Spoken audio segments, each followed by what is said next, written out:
오늘 말씀 우리 함께 보도록 하겠습니다. 오늘 말씀은 창세기 37장 25절에서 36절에 있는 말씀입니다. 저와 함께 교독하시겠습니다.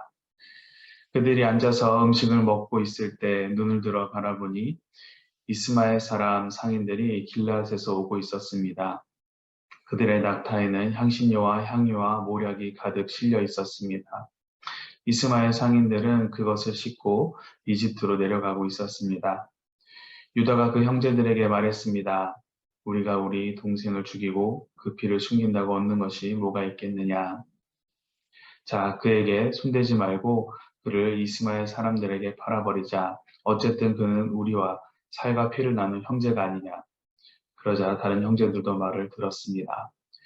미디안의 상인들이 지나갈 때 형들은 요셉을 구덩이에서 끌어내 이스마엘 사람들에게 은 20개를 받고 팔아버렸습니다. 그 이스마엘 사람들이 요셉을 이집트로 데려갔습니다. 루벤이 구덩이에 돌아와 보니 요셉이 없었습니다. 루벤은 자기 옷을 찢었습니다.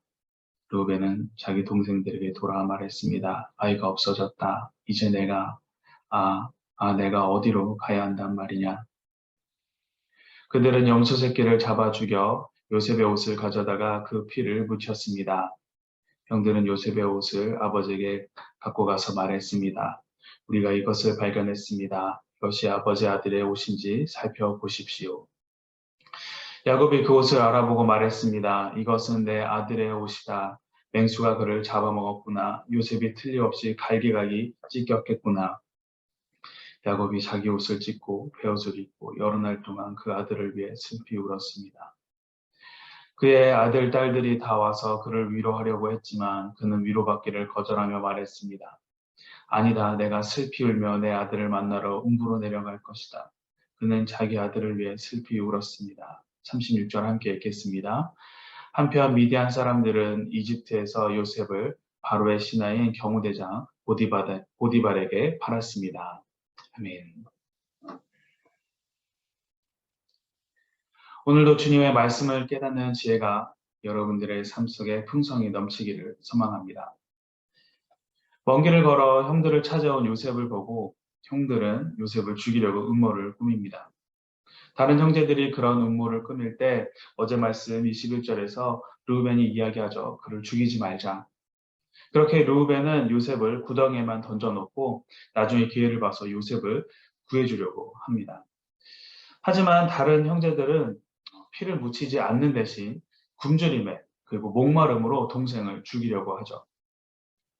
그런 형제들의 계획에 오늘 말씀에서 유다가 나서서 다시 동생을 구해주려고 합니다. 우리 26절과 27절 말씀 함께 읽도록 하겠습니다.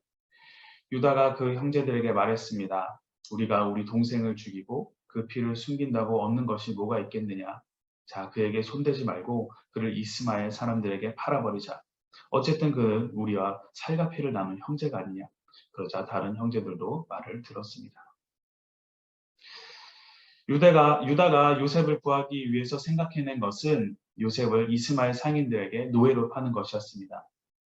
어쨌든 죽지 않고 어떻게든 동생의 생명을 살려보려는, 그래서 이집트든 다른 나라에서든 다른 인생을 살게 하기 위한 것이었겠죠. 그래서 결국 요셉은 오늘 본문 마지막 36절의 말씀처럼 이집트의 바로의 경호대장 그 보디발의 노예로 팔리게 됩니다. 유다의 계획대로 요셉은 죽지 않고 다른 나라에서 새로운 인생을 시작을 하게 됩니다.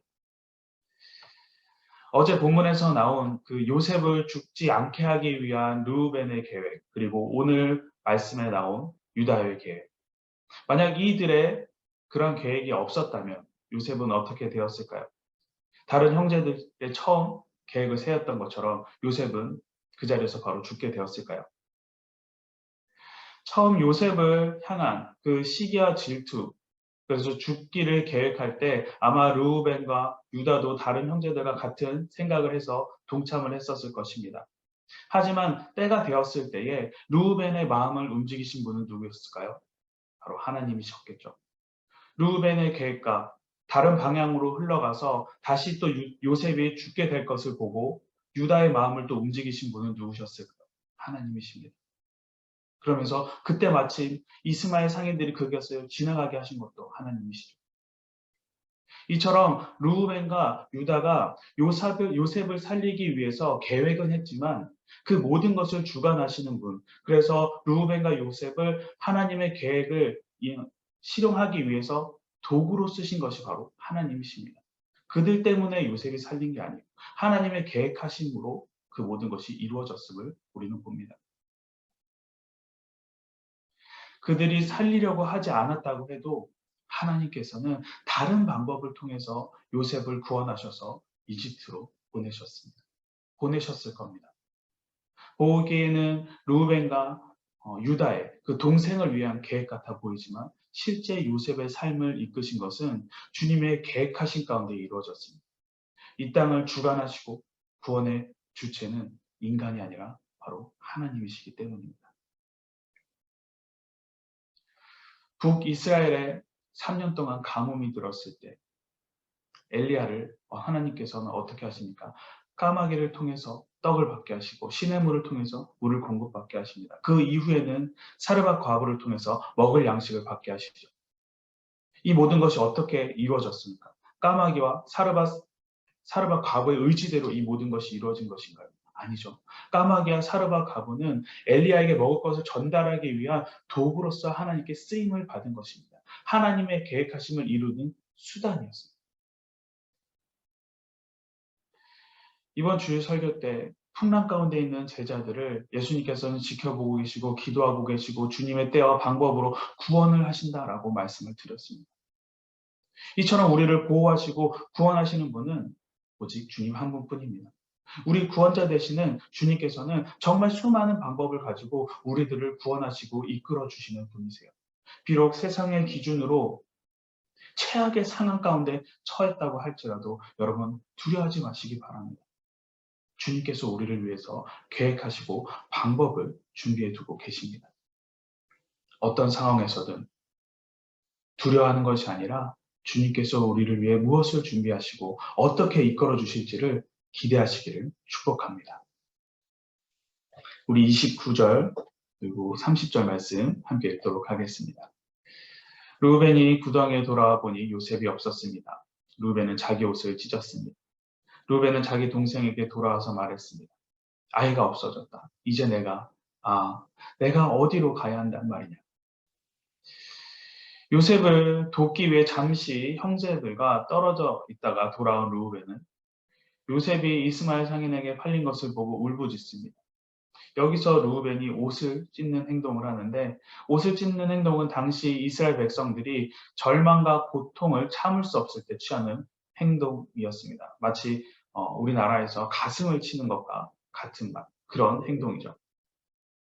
그런 행동 뒤에 이어지는 30절의 그 루벤의 외마디 비명도 마찬가지입니다. 자신의 그 고통과 그 절망 가운데 그런 울부짖음을 합니다. 걱정과 근심으로 어찌할 바를 모르는 그 맏형으로 그 첫째로서의 동생들의 그 죄를 막지 못한 것과 동생 요셉을 구하지 못한 죄책감에서 온 고통과 탄식을 루벤을 보입니다. 루벤은 아마 다른 형제들과 마찬가지로 요셉에 대한 질투가 있었을 것입니다. 그렇지만 한편으로는 제일 큰 형으로서 형제에 대한 책임감도 그에게는 갖고 있었던 것이죠. 루벤이 여러 가지 모습을 보았을 때 믿음직스럽지 못하고 우유부단하고 통솔력이 없는 모습을 우리는 성경을 통해서 봅니다. 하지만 형으로서 동생에게 관심을 갖고 이 책임감을 갖는 모습은 우리가 본받아야 될 모습입니다. 특히 요즘 같은 시대에 자신들의 삶을 살기 바빠서 서로 간에 무관심한 지금 시대, 특히 교회 안에서는 서로 간에 이러한 모습이 더욱더 필요하다고 생각을 합니다. 그러면 3년 전 그 코로나로 인해서 우리는 아직까지 예배 때 마스크를 착용합니다. 마스크로 인해서 절반 이상을 우리가 가리고 있기 때문에 누가 예배에 참석하셨는지 직접 가서 인사를 나누지 않고는 저희가 알아보기가 힘듭니다. 코로나로 인해서 온라인으로 예배에 참석하는 사람들도 늘어나고 또 순모임 또한 온라인으로 작년까지는 했었죠. 그러다 보니까 어떻습니까? 서로 간의 삶을 나누고 신앙을 나누는 시간이 확 줄어버렸습니다. 그래서 서로의 고민이 무엇인지, 어려움이 무엇인지, 무엇이 도움이 필요한지, 그래서 내가 그들을 어떻게 도와줄 수 있는지, 그런 것들을 전혀 알 수가 없게 되었죠. 교제의 시간이 줄었기 때문에 알 방법이 없어져 버렸습니다. 여러분, 이런 상황이지만 이럴 때일수록 우리가 더욱더 서로 간에 관심을 갖기를 원합니다. 먼저 오신 분들이, 뒤에 오시는 분들이 잘 적응할 수 있는지 그러한 책임감도 가지시길 소망합니다. 마치 강도를 만난 자를 도운 선한 사마리아의 비유처럼, 그 비유를 통해서 주님께서 말씀하시죠. 힘들고 외롭고 소외된 형제들을 돌봐야 된다. 그것이 우리가 해야 될 마땅한 일이다라고 우리들에게 말씀을 하십니다. 그렇게 관심을 가지고 책임감을 갖고 돌보는 과정 가운데 그들이 주님 곁으로 돌아올 수 있도록, 그들이 주님께 나올 수 있도록 주님의 사랑을 전하시기 바랍니다. 복음을 전하시기 바랍니다. 그들을 위해서 기도하시기 바랍니다. 이 땅 가운데 교회를 통해서 주님의 택함을 받은 우리들을 통해서 주님의 아름다운 사랑이, 주님의 향기가 우리들 사회, 우리들 시대에 넘쳐나기를 축복합니다. 그렇게 이스마엘 상인들에게 동생 요셉을 노예로 판 형들은 어떻습니까? 집으로 돌아옵니다. 그리고 아버지 야곱에게 이렇게 이야기합니다. 우리 31절, 32절 말씀 함께 읽겠습니다. 그들은 염소 새끼를 잡아 죽여 요셉의 옷을 가져다가 그 피를 묻혔습니다. 형들은 요셉의 옷을 아버지에게 갖고 가서 말했습니다. 우리가 이것을 발견했습니다. 이것이 아버지 아들의 옷인지 살펴보십시오. 동생 요셉을 마치 물건 팔듯이 은 20개를 받고 이스마엘 상인들에게 판 형들은 아버지 야곱에게 와서 요셉이 마치 짐승에 잡아먹힌 것처럼 거짓으로 이야기를 합니다. 자신들이 벌인 그 추악한 일이죠. 그런데 그 일을 덮기 위해서 또 다른 죄를 저지릅니다. 거짓이란 죄를 또 저지르는 것을 봅니다. 그리고 그 죄가 또 드러날까봐 어떻습니까? 두려워서 슬피 우는 아버지를 위로하는 또 다른 거짓된 모습을 우리는 오늘 말씀을 통해서 확인할 수가 있습니다. 여러분, 거짓은 또 다른 거짓을 부릅니다. 작은 죄로 시작된 죄는 더 많은 죄를, 더 큰 죄를 계속해서 불러들입니다. 이처럼 죄는 한 번으로 그치는 것이 아니라 그 죄를 감추기 위해서, 자신의 죄를 정당화하기 위해서 또 다른 죄를 부르고 계속해서 그 죄는 꼬리를 물고 들어옵니다. 여러분, 그렇기 때문에 우리는 아무리 작은 죄라고 할지라도 단호하게 그 자리에서 잘라내셔야 됩니다. 절대 틈을 주어서는 안 돼요. 어떤 죄도 가볍게 여겨서는 안 됩니다. 하지만 때론 우리들은 실수로, 우리들의 연약함 때문에 죄인 것을 알면서도 때로는 모른 채 죄를 지을 때가 있습니다. 하지만 그렇게 죄 지은 것을 깨닫게 해주시고 깨닫게 된다면 그때는 우리가 어떻게 해야 될까요? 반드시 회개하셔야 됩니다. 그냥 작은 죄니까 다른 사람들도 다 하니까 괜찮아. 이런 마음으로 넘어가시면 안 돼요. 그 마음은 어떻습니까? 사단이 우리들에게 그 틈을 계속해서 남기기 위해서 주는 악한 유혹입니다. 그렇게 넘어가면은 앞에 말씀드린 것처럼 또 다른 죄가 들어오고 또 더 많은 죄가 들어오고 더 큰 죄가 이어지게 됩니다. 사랑하는 성도 여러분, 죄에 대해서는 어떠한 것이라도 철저하게 잘라내고 주님께 용서를 구하는 여러분 되시기를 소망합니다. 이제 마지막으로 34절과 35절 말씀 함께 읽도록 하겠습니다. 야곱이 자기 옷을 찢고 베옷을 입고 여러 날 동안 그 아들을 위해 슬피 울었습니다. 그의 아들, 딸들이 와서 그를 위로하려고 했지만 그는 위로받기를 거절하며 말했습니다. 아니다. 내가 슬피 울며 내 아들을 만나러 음부로 내려갈 것이다. 그는 자기 아들을 위해 슬피 울었습니다. 아들들의 그 거짓된 말에 어떻습니까? 야곱은 옷을 찢어버립니다. 그리고 죽은 아들을 위해 베옷을 입고 슬피 울죠. 다른 이들이